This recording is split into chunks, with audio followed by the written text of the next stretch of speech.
ఇన్ని కోట్లాది మంది జీవితాలు తాడుకుని వీళ్ళ చేతుల్లో మటుకు ఇన్ని వేల కోట్లు దాదాపు విష్ణుకుమార్ రాజు గారు చెప్పినట్టు 30,000 కోట్లు వెళ్ళిపోయాయి.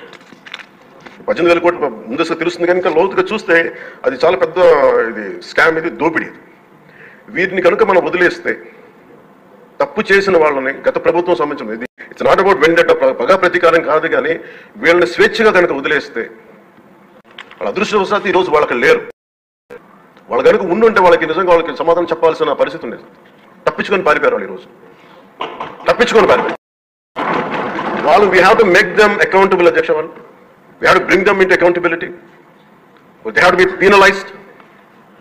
వాళ్ళు దయచేసి గౌరవ ముఖ్యమంత్రి గారికి నేను మీ తరపు నుంచి దానికి తెలియజేసుకున్నాను అధ్యక్ష, దయచేసి వీరిని please we have to penalise them sir. వాళ్ళకి సరైన శిక్ష పడాలి సార్. వీళ్ళకి తప్పించుకోవడానికి కుదరదు సార్.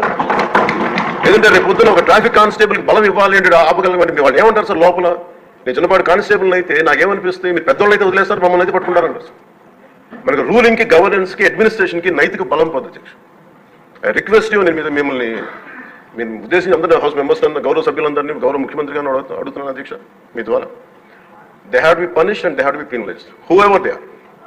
ఇది వెండెట్ట పగ ప్రతీకారాలతో కాదు, కానీ we promised that we will bring back accountability. We promise we are going to give a clean and clear governance. We have to live up to it. Thank you.